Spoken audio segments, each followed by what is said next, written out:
105.3 Radyo Bandera, inyong maaasahan sa news and public service. Ito ang bagong radyo ng sambayanang Pilipino. Radyo Bandera, tahanan ng mga balitang totoo, musikang bago at may serbisyo publikong taos sa puso.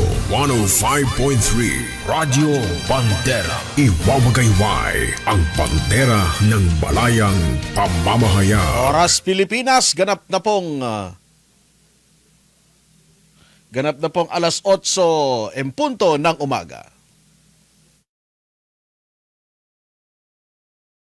Radyo Bandera, Kuskus, Bandera, Kuskus, Bandera. Maghahatid ng impormasyon at mga nagbabagang balita. Tatalakay sa mga usaping pambaya sa ilalim ng nag-iisang bandera ng Republika ng Pilipinas. Ito ang programa maglalahad ng katotohanan. Kukuskusin, babatikusin ang mga pasaway sa gobyerno at sa ating lipunan. Kuskus, Bandera, Kuskus, Bandera. Sandigan ng mamamayan, kakampi ng mga ina. Kuskus, Bandera, Kuskus, Bandera. Natatanging programa sa radyo na nabubuhay sa maalamat na kasabihan ni Attorney Ruben R. Canoy. Ang lungsod na nasayo, maoy makahatag kusog sa demokrasya. Apan ang lungsod nga mapasagaron, maoy makapukan sa atong kagawasan. Kuskus, Bandera, Kuskus, Bandera. At ngayon, narito ang inyong anchorman.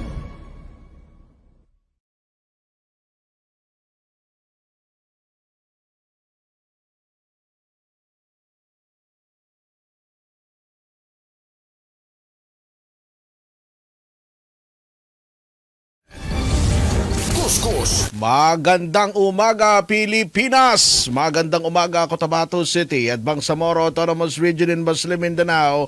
Ngayon po ay araw na po tayo ng Wednesday, araw na po ng Miyerkules, ika-12 na po sa buwan ng Pebrero 2025. Muling sumasa inyo ang mga balita mula ho dito sa Cotabato City, Maguindanao, di pa pang bahagi ng Central Mindanao. Ihahatid po namin ng live mula dito sa Bandera News Center sa lungsod ng Cotabato. Sabayan din po tayong napapanood sa inyong telebisyon sa Bandera News TV, Channel 33 at Channel 4 ng Maguindanao Sky Cable at live din po tayo ngayon sa Facebook page ng Bandera News TV Cotabato. Ako po inyong tagapagbalita, Jasper Acosta, at narito na ang ating mga balitang tampok ngayong araw ng Miyerkules. Nilinaw po ng 6th Infantry Campilan Division na hindi dapat mangamba ang publiko sa presensya ng US military forces sa bayan ng Ampatuan sa Maguindanao del Sur. Nitong mga nakalipas na araw ay nagkalat yung larawan na kasama ng mga residente ang ilan sa mga US military forces kung saan iba't ibang mga impormasyon at konklusyon ng mga netizen ang inihayag sa social media na bagay na ikinaalarma at pinangambahan ng iilan. Sinabi ng tagapagsalita ng 6th Infantry Campilan Division, Army Colonel Roden Orbon, na nagsagawa lamang ng retrieval operation ng US military forces sa lugar noong linggo nang magkaroon ng insidente ng pagbagsak ng eroplano sa Barangay Malatimon sa Ampatuan sa Maguindanao del Sur. Nakasama rin umano ng mga US military forces sa operasyon, itong retrieval operation sa mga sundalo ng 90th Infantry Battalion at ang Ampatuan MDRRMO. Nilinaw din ni Colonel Orbon na walang katotohanan yung mga sinasabi ng ilan na wala raw koordinasyon at hindi nakipag-ugnayan ang US military forces nang sila ay magsagawa ng retrieval operation sa lugar. Inihayag din ni Colonel Orbon na ang coordination ng Philippine at US Army sa surveillance at intelligence mission nito sa nasabing lugar ay hindi saklaw ng 6th Infantry Campilan Division. So sinisikap natin, Rick, na makuha ang linya ni Army Colonel Roden Orbon pero busy pa yung ating respondent sa mga oras na ito. Malamang nakasalang pa ito sa mga iba pang media outlet dahil ito yung usapin ngayon. No? Kung bakit meron daw mga sundalong Amerikano dyan sa lugar, meron pa bang kadaver na hinahanap? Diba? I understand, 4 ata yung namatay doon sa pagbagsak ng eroplano. Nakuha na ba lahat ang mga ito o meron pa ba silang hinahanap na iba? Ano pa ba yung hinahanap doon dahil mukhang meron atang hinuhukay doon sa lugar? gaano ho katotoo itong mga impormasyong nakalap natin na bigyan natin ng linaw para nang sa ganon ay hindi na mangamba yung mga residente at ilang araw ba silang mananatili ron? No? Ano ba yung kanilang yung sinasabing retrieval? Ito ba yung mga pieces of evidence, yung mga yung pira-pirasong piyesa ng eroplano, yung kanilang hinahanap doon? Ano pa ba? Meron bang mga valuable items doon, Rick? Ano ba? Meron bang mga baril dyan? Meron bang mga, ano ba bang iba bang dapat na hinahanap nila roon? Bakit sila naghuhukay o bakit sila nandoon sa lugar upang magsagawa ng operasyon? Bagay na ating lilinawin sa tagapagsalita ng 6th Infantry Campilan Division, Roden Orbon. Pero as of the moment, hindi pa ho available yung kanyang linya. Samantala, maliban ho dito, pasadahan muna natin 16 na mga loose firearms o mga baril na walang lisensya ang isinuko sa militar na mula sa barangay Salbo sa bayan ng Dato, Saudi ang Patuan sa Maguindanao del Sur noong February 10. Ayon kay Army Colonel Christian Cabading, hepe o pinuno ng 92nd Infantry Battalion, ang pagsuko ng mga armas sa bahagi po ng pakikiisa ng mga residente sa Small Arms and Light Weapons Program ng kasundaluhan na naglalayong pigilan ang paglaganap ng mga hindi lisensyadong baril. Kabilang sa mga isinukong armas, ang dalawang caliber 50 sniper rifle, isang 7.62 mm sniper rifle, isang 5.56 Ultimax, meron ding 12 gauge shotgun, 40 mm RPG, M203 grenade launcher at iba pa. So ito ngayon ay nasa pangangalaga na ng militar at sa kasalukuyang nagsasagawa ngayon ng tinatawag na kabilang po ito sa Small and Arms Light Weapons Program ng 6th Infantry Campilan Division. Nasa linya na ang tagapagsalita ng 6th Infantry Campilan Division, Army Colonel Roden Orbon. Colonel, magandang umaga ho sa inyo. Jasper Acosta, good morning. Sir Jasper, magandang umaga po sa inyo at sa inyong mga taga-subaybay. I hope klaro po yung linya ko. Yes po, Colonel. Loud and clear. Opo, loud and clear. Thank you, sir. Likewise po, likewise. Apo, unahin natin, Colonel, itong presensya ng US Military Forces dyan ho sa lugar kung saan bumagsak yung eroplano at nagtataka yung mga residente. Bakit daw merong presensya ng US Military Forces? Anong ginagawa nila doon sa lugar, Colonel? Tama po kayo, no? Nagpunta po sila ron. Actually, nung isang araw pa po sila ron, nagkasagawa po sila ng retrieval operation. Kaugnay nga dito, Sir Jasper, sa nangyaring pag-crash ng isang aircraft dyan sa Barangay Malatimon. So, nagkakandak po sila doon ng retrieval operations kasama po ng ating PNP at ng ating 6th Oppers Infantry Brigade. In fact, nagpunta rin po Sir Jasper doon sa area dyan sa Barangay Malatimon, Ampatuan, yung Brigade Commander po natin si Colonel Cato, maging si Mayor, no? Si Mayor Bailea Sangki, nagpunta rin po dyan at nakausap naman nila Sir Jasper itong mga grupo na mga Amerikano na nagsagawa ng retrieval. As of kagabi, Sir Jasper, mga 8 p.m. kagabi po, nakumpleto naman na nila yung kanilang mission, nag-pull out na po sila kagabi at nalinis na rin po nila yung pinangyarihan ng crash site, Sir Jasper. Oo. Nahanap na po ba nila yung dapat nilang hanapin? Ano po ba yung hinahanap nila doon sa area, Colonel? Actually, Sir Jasper, yung mga debris lang naman yung mga naghiwa-hiwalay na katawan ng, yung mga bahagi ng eroplano, wala namang mga documents doon or maging mga baril kasi hindi naman combat mission yung ginagawa ng eroplano nung nag-crash siya. More on yung napabalita na ISR o yung intelligence, surveillance saka reconnaissance lang. Saka general, lang to Sir Jasper, yung general ISR sa area. So yun po, nakuha naman nila yung mga debris at nung mga nakarang araw, nakuha na rin po yung 4 na cadavers ng mga nasawing kasakay. So nakumpleto na po yan kahapon po. As of 8 p.m. kagabi, naka-pull out na po sila sa area. Okay. So as of now, wala na yung presensya ng US military forces doon sa lugar, na kumpleto na yung retrieval operations at meron na po bang resulta ng investigation? Ano kaya yung dahilan ng pagbagsak ng eroplano, Colonel? Siguro Sir Jasper, we prepare yung details niyan sa medyo technical kasi yan eh. Ang naging pangunahing objective lang naman natin ng 6ID actually to facilitate yung retrieval, to check yung area kung meron ba mga napahamak na mga tao doon. Sa awa ng Panginoon, wala naman maliban doon sa kalabaw.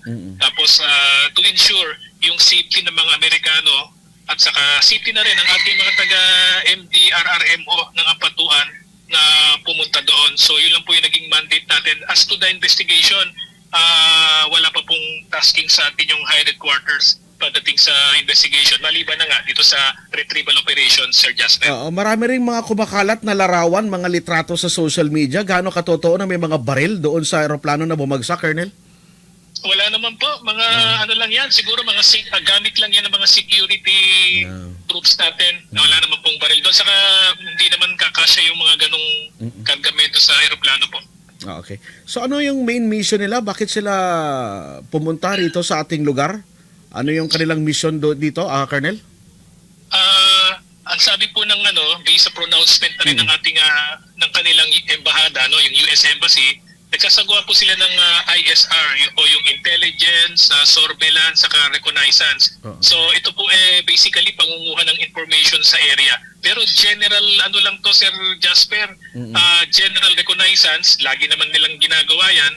Alam naman natin, aware naman po tayo na may yung Estados Unidos ating treaty ally. Normal lang po nilang ginagawa yun. So ISR, as to the details nun, Sir Jasper, since it involve intelligence, medyo hindi po ako privy. Yan. Okay. So pangalawa, dito po sa pagpapatuloy habang papalapit na ng papalapit yung eleksyon, parami na rin ng parami yung mga isinusuko na mga loose firearms, Colonel. At ang pinaka-latest dito ay itong sa Barangay Salvo, sa bayan ng Dato Saudi, 16 ito na mga loose firearms, Colonel, ang sinuko.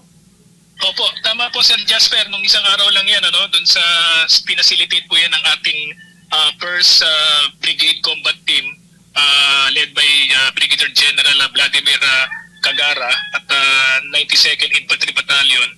Ano po yan, actually sa rin yan, pagtugon din yan ng mga officials doon, mga LGU sa barangay officials, bahagi rin po ng pagtugon yan sa panawagan po ng ating 6ID na ma-recover po itong mga loose firearms. So okay naman po, naging successful at meron pa pong isa, yung sa 90 IB din, meron din pong 7 high-powered na i-surrender po doon.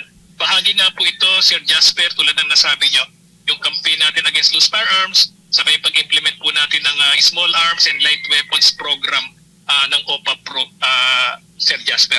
So ngayon nag-umpisa na ang campaign period para sa national positions at isusunod na rin yung campaign period para sa national. So paano po pinaghahandaan ito ng ating 6th Infantry Division nang sa ganon, wala pong mangyayari. Makamit natin yung inaasam natin na zero election-related violent incident, Colonel.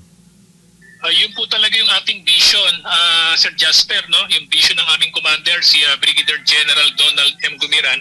Actually, Sir Jasper, kahapon may isang importanteng meeting na nangyari dito sa Cotabato City, yung third Regional Joint Security Coordination Center. Ito mismo pinangunahan po ng ating Regional Election Supervisor ng COMELEC BARM, si Attorney Ray Sumalipaw. Kasama po dyan si Brigadier General Gumiran.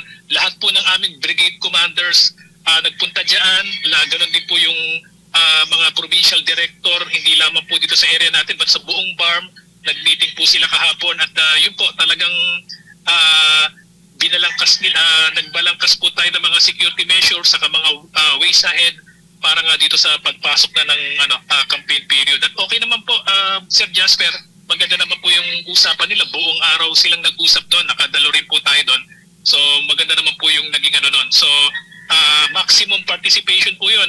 Kasama po dyan brigade commanders ng Army, ng provincial directors ng PNP, ng BARM, pati po lahat po ng election officer led mismo, no, sa pamumuno mismo ng ating si Attorney Ray Sumalipaw.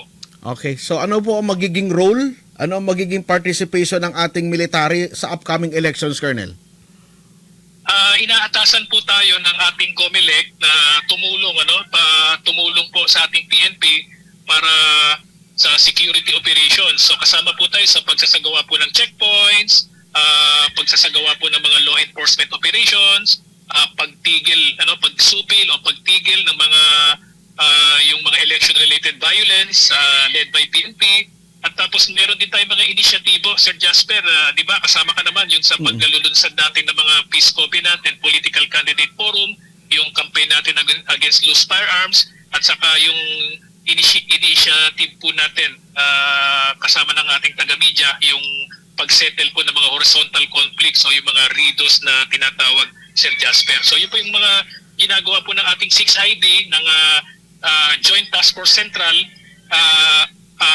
in collaboration po or under the leadership ng ating COMELEC, Sir Jasper. Okay, so yun. Thank you very much, Colonel, sa iyong mga information na ibinahagi sa umagang ito at more power sa 6th Infantry Campilan Division. Thank you po at maraming salamat, Colonel.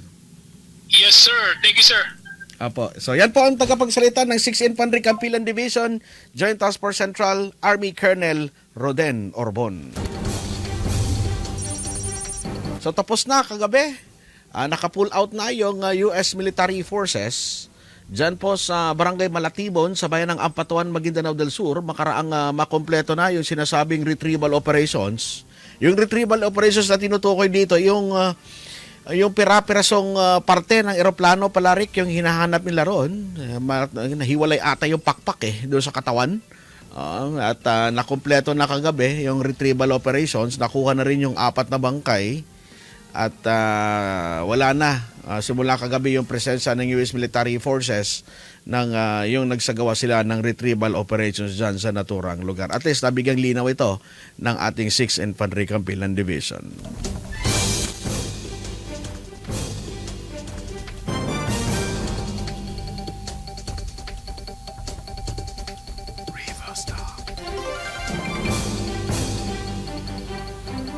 Ganap na pong alas 8:17 ng umaga. Meron na namang insidente ng pamamaril dyan na itala sa Buluan sa Maguindanao del Sur. Ano na ang nangyayari dyan, Rick? Ilan na itong, pang-ilan na ba ito? Nais natin sana makakuha ng specific na information mula sa Philippine National Police. Pero yung PD, yung Provincial Director ng Maguindanao PPO, Rick, mukhang hindi natin mata-timing. Minsan lang natin to na-interview. Isang beses lang si Police Colonel Ryan Bobby Paloma. Sana makakuha tayo ng specific information dito sa sinasabing convoy ng Vice Mayoralty candidate sa Maguindanao del Sur ay pinagbabaril kahapon, araw ng Martes, February 11, dyan sa bayan ng Buluan, kung saan tinamaan ang windshield nitong SUV Montero Sport na sinasakyan ni Vice Mayoralty candidate Anwar de Masinsil. Ito po yung kandidato sa pagka-vice alkalde sa Buluan, Maguindanao del Sur. Ligtas naman yung kandidato, pero nang sa ganon, marami kasi mga haka-haka. Maraming mga hearsay at hindi natin alam kung ano bang totoo rito. At mas mabuti siguro yung Philippine National Police, yung ating makapanayam, pero as of the moment, hindi pa available yung linya ni Colonel Ryan Bobby Paloma. Sisikapin natin na makakuha tayo ng mga specific information direct mismo sa ating Philippine National Police na nagsasagawa ng follow-up investigation hinggil sa insidente. Samantala, sinimula na ng Commission on Elections kahapon kasabay ng pag-uumpisa rin ng campaign period sa national positions. Ito pong Operation Baklas, pagtatanggal ng mga campaign poster o mga tarpaulin na inilagay at idinikit sa hindi common poster areas sa Cotabato City, sa Maguindanao del Norte at maging sa Maguindanao del Sur. Ang Operation Baklas ay pinangunahan mismo ni COMELEC BARB Regional Director Attorney Ray Sumalipaw, kasama po si Maguindanao del Norte Provincial Election Supervisor Attorney Mohabad Nabil Mutia, Provincial Election Supervisor Alan Cadon at ang Philippine National Police.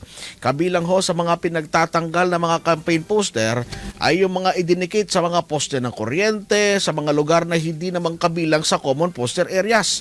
Nauna nang nagbigay ng babala at abiso ang COMELEC sa lahat ng mga kandidato sa national positions, kabilang na po ang mga kandidato sa pagkasenador at party list representatives na sumunod sa patakaran ng COMELEC sa pag-uumpisa ng campaign period simula kahapon February 11 hanggang May 10, 2025.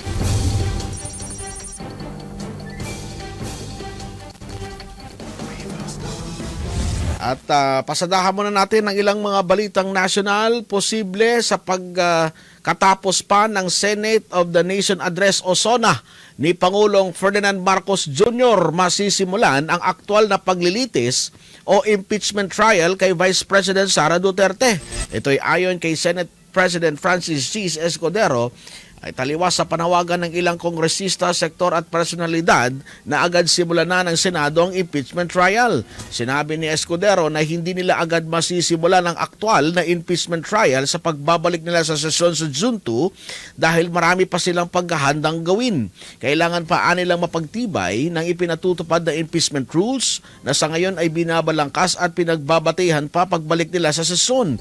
Maliban dito ay kailangan din nilang bigyan si VP Sara ng 10 araw na pwedeng hinga ng extension para sumagot sa articles of impeachment. Binigyan din ng liderato ng Senado na kung maisagawa ang pre-trial at magiging 4 na beses kada linggo ang impeachment trial, matatapos ang paglilitis sa loob ng 2 hanggang 3 buwan.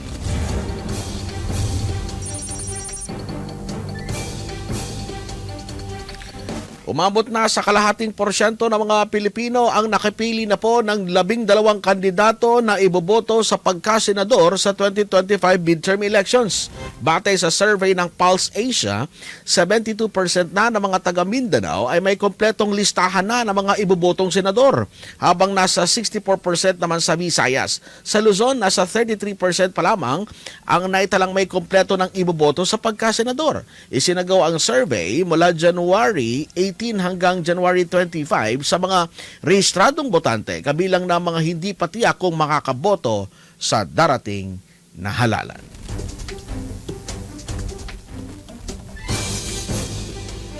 Panawagan mula sa Notre Dame Village Central Elementary School, malugod pong ipinapabatid na libre ang pagpapatala sa Notre Dame Village Central Elementary School sa Cotabato City para sa school year 2025-2026 mula January 31 hanggang February 2 ay merong mga enrollment form at drop boxes na makikita sa paaralan at sa barangay hall. Maaari na pong ipa-enroll sa kindergarten ang mga batang may edad na 5 years old. Para sa mga transferees, ilaki po sa enrollment form ang kopya ng report card at birth certificate ng bata. Ang dating mag-aaral ng NDCVCS ay otomatiko na po naka-enroll para sa susunod na baitang.